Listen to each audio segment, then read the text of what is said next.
Ayo, what's up? Ako nga pala si BT at nandito ngayon tayo sa BT Reaction and welcome to my channel, Tunay na Kritiko.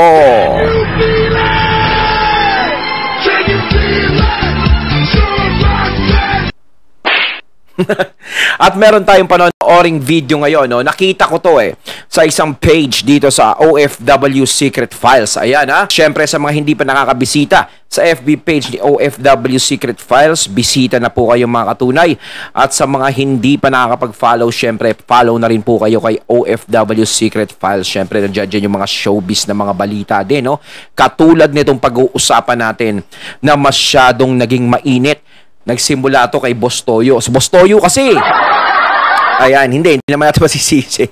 Dahil nga syempre si Boss Toyo is negosyo yun. Kumbaga yung negosyo niya is nagkaroon ng entertainment, no?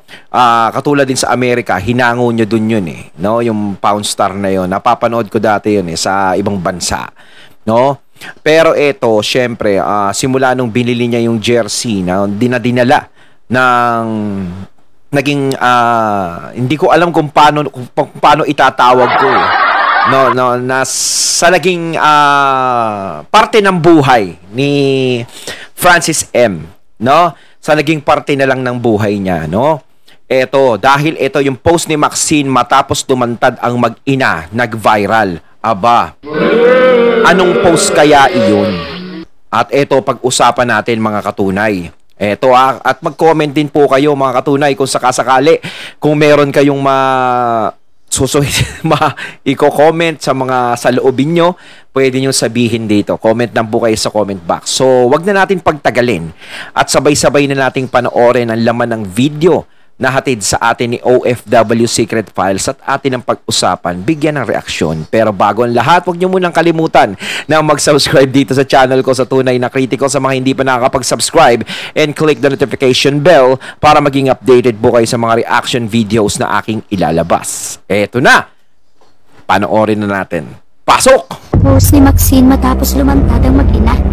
Viral. Matapos nga lumantad ang isa pang pamilya na mag-ina ni Francis Magalona, mainit na pinag-uusapan na din ngayon ang post ni Maxine at tila reaksyon niya sa paglabas ng mga ito. Ang reaksyon ng pamilya ni Francis Sam ang isa sa pinaka-inaabangan ng marami sa paglantad ng dati nitong nakarelasyon kung saan nagbunga pa ang kanilang pagmamahala na ngayon lang nalaman ng marami. Ako, yan din ang hinintay ko Nung napanood ko yung Pinay Pound Star ni Boss Toyo, no, syempre nag-reveal yung ano ba tawag ko kanina? Yung dating ni Sir Francis, syempre ni late Francis Magalona. Ang hinintay ko talaga diyan is yung magiging reaction ng family ni Sir Francis. Syempre sorry to say, pero syempre ayun talaga yung legal, 'di ba? Kasi kasal sila Yun ang kasal sila ni Ma'am Pia. So ayun yung pinaka-legal talaga.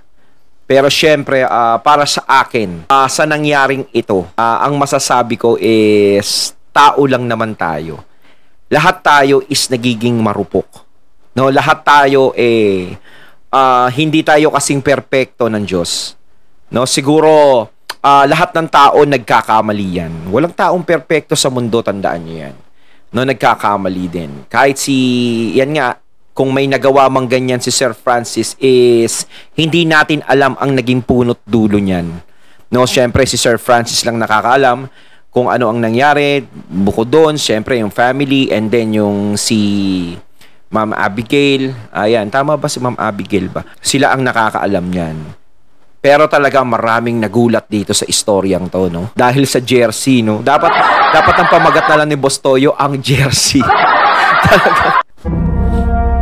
Pinagpipiyastahan na nga ngayon sa social media ang paglantad ni Abigail Rait at ng kanyang 15-year-old daughter na si Cheska. Nagpakilala si Abigail na dating nakarelasyon ng yumaong rapper, actor at TV host si Francis Magalona. Marami ang mabilisan ng niwala dahil sa mga litrato na dala nito. Ipinakita din nila ang una't huling pagkikita ni Kiko at ng noong sanggol pa nilang anak. Ayan, no, kitang-kita naman yung ebidensya mga katunay, no. Hinihimay-himay natin yung nakikita natin dito sa video. So nakita natin na syempre hindi mo naman pwedeng isipin na baka binyag lang yan. O kaya baka kaibigan lang yan. O kaya ganito, ganyan. Syempre nakita natin kung gaano kalambing si Sir Francis dun sa bata. No, nakita naman natin yan. Siguro ayan na yung pinaka matibay na pruweba. May ganyang pangyayari na nangyari na pinaliwanag ni Ma'am Abigail dun sa Pound Star ni Boss Toyo. Ang laki na nga ng views ngayon ng kay Boss Toyo, no? Naabot ng milyon si Boss Toyo. Maging ang sweet pictures noon ni Francis at Abigail. Kaya marami ang mabilis na nakumbinsi na totoo nga ang revelasyon nito. Oo. Ngunit sa kanilang naging paglantad, ano nga ba ang naging reaksyon ng panganay ni Kiko na si Maxine Magalona?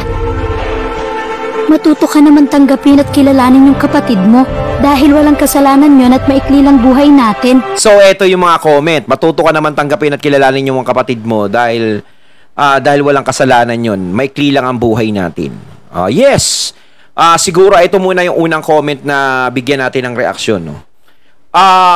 Dun sa matuto ka naman tanggapin at kilalanin yung kapatid mo, siguro mas maganda na yung ganun. Kasi unang-una, pagbibigay na lang sana ng respeto sa tatay nila. No, syempre, wala na si Francis M. Nagpapahinga na siya. Siguro mas maganda yung mabigyan na lang ng respeto at kung ano man yung mga naiwan ni Sir Francis dito na syempre sa lupa, 'di ba? Is dapat magmahalan. Kahit siya malulungkot kung magkakaroon ng pag-aaway na ganyan. Siguro yung tadhana na mismo ang gumawa, no? Ang umaksyon para talagang malaman 'to. No? Sa tagal ng panahon, talagang hindi masyadong naging usapan to o hindi masyadong nalaman ng mga tao. Ngayon lang talaga. Kumbaga, naging instrumento dito si Boss Toyo no, sa sitwasyon na to. Pero talagang yung tadhana na mismo ang nagtulak para malaman tong bagay na to. Kaya hindi naman siguro kasalanan ng bata, no, ni Francesca. Hindi niya kasalanan kung ano man ang nangyari sa mga nakaraan. Siyempre, biyaya siya ng Diyos. No, kumbaga, anak siya. Kapatid din sila ni Francesca. So, wala nang ibang dapat gawin is tanggapin. Alam natin, masakit. Lalo na't pumutok itong usapan na to dahil ang issue tungkol kay sa ganyan is ngayon lang lumabas. No, wala naman lumalabas simula nang pumanaw si Sir Francis. Wala naman lumalabas. Ngayon lang lumabas talaga yan. Pero nandiyadyaan na wala na tayong magagawa. Siguro mas maganda is magbigay na lang tayo ng respeto. No, kahit yung mga nagko-comment na hindi maganda sa mag-ina kay Ma'am Abigail at saka kay Francesca is sana magbigay na lang ng respeto kay Francis Magalona. At syempre yung mga nagko-comment din na laban dun sa pamilya, no, kay Ma'am Pia na laban din sa kanila na pinagtatanggol naman yung mag-ina na si Abigail tsaka si Francesca, wag na sana nating pahabain o palalain pa. Nananahimik na si Sir Francis. Mas maganda siguro i-ano na natin tong issue na to. Alam natin, pag-uusapan talaga, kaya nga pinag-usapan natin dito. Pero para sa akin, nagbibigay lang ako ng opinion. Kaya inilabas ko tong ganito. No, hindi ako nakikialam sa personal na buhay nila. Pero may mga gusto lang tayong itama dito. Huwag na magalit. Hindi naman kasalanan ng kapatid nyo yan. Nasa magulang yan. Tanggapin na lang yung nangyari. Total, wala naman na si Francis. Ayun, sinasabi ko. May kapatid din naman siya sa nanay niya na iba ang ama. Mainit na pinag-uusapan ng cryptic post si Maxine sa kanyang social media account ngayon. Ang nirepost nito ay isang quote na tungkol sa pagiging galit at pagiging mabuti. Ayon sa shared quote, "Shout out to everyone who's learning how to transmute sacred rage into acts of kindness." Tila ba sinasabi ni Maxine na isa rin siya sa mga taong pinipilit na makitungo ng mabuti? Kahit pagkarapat dapat naman siyang magalit. Ito dun sa karapat dapat, yes, syempre, darating talaga sa punto na magkakaroon ka ng sama ng loob. No, talagang minsan, pag nalaman mong may ibang family yung tatay mo o nanay mo, no, na syempre kasama mo, hindi naman hiwalay, is talagang masakit. No, syempre, isipin mo, bakit kaya nagawa niya yung mga ganung bagay na yun? Masaya naman kami, ganto, ganyan, ganyan, pero nagawa niya yun. Siguro yung mga anak hindi nila alam ang tunay na problema. No? Ang nakakaalam mismo niyan, tama si OFW Secret Fights yung nagsasalita, na sa mga magulang ang problema niyan. No, na hindi natin alam. Napakalalim siguro ng nangyari niyan, pinaghugutan niya, kaya nangyari yung ganyang pangyayari. Pero uulitin ko nga, hindi na natin maibabalik ang nakaraan. No, hindi na. Kumbaga, ayan na yan. Wala na tayong dapat gawin, wala na kayong dapat gawin, kundi tanggapin kung ano na lang yan. Kasi kung patuloy kayong mag-aaway, magpapakita nyo yung galit, ganyan, hindi rin matatahimik si Sir Francis. No, kung nasaan man siya ngayon. So, para sa ikatatahimik ng soul niya, no, mas maganda na yung kung may lumabas man na ganitong issue, is yung mga family na naiwan ni Sir Francis ay magkasundo-sundo na lang. 'Di ba? Kaysa ganyan ang mangyari.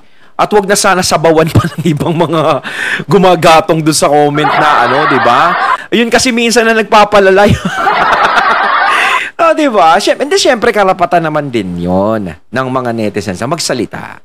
No, syempre, meron din na hindi naman maganda yung ganyan na may karoon pa ng pamilya. Uulitin ko, wala pong taong perpekto sa mundo. Dahil kung lahat ng tao perpekto, edi mas magaling pa sila sa Diyos.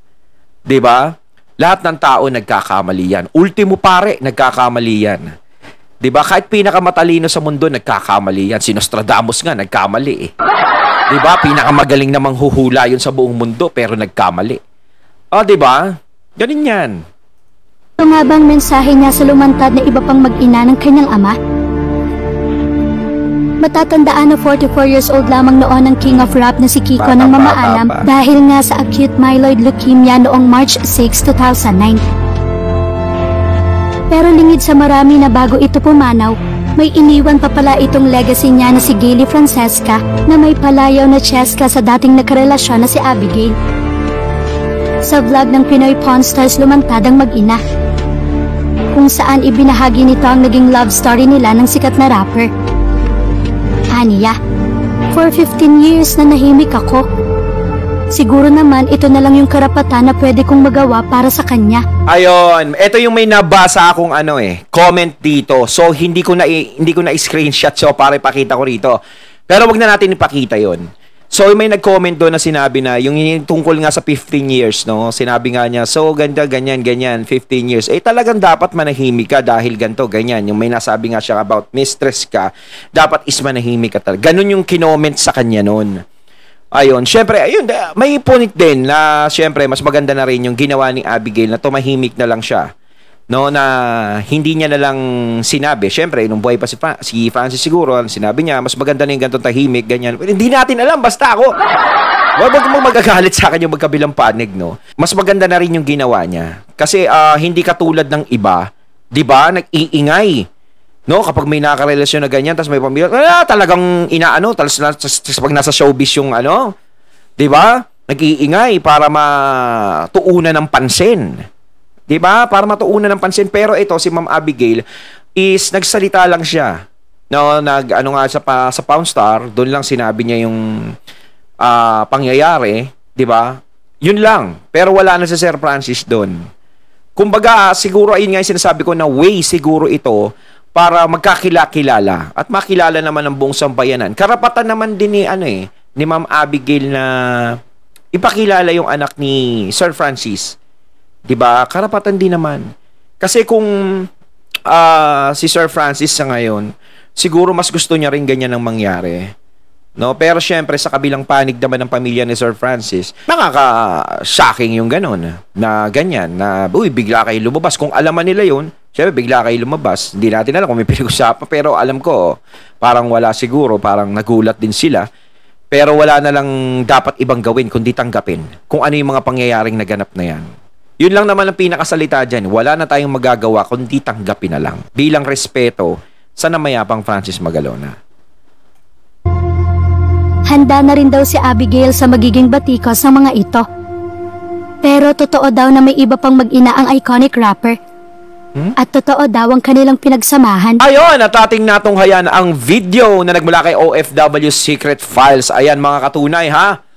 Marami pang lumabas na ganyan na tungkol nga sa panig ng family ni Sir Francis. Pinaliwanag na natin dito na bilang respeto na lang sana kay Sir Francis is pagmahala na lang, ika nga sa kanta ni Sir Francis, no? Lahat ng tao may pagkakamali yan. Lahat ng tao, walang perpekto sa mundo. Tandaan nyo yan. Kayong mga katunay, anong masasabi nyo tungkol dito? Comment lang po kayo. So once again, I'm BT and I'm out. Peace.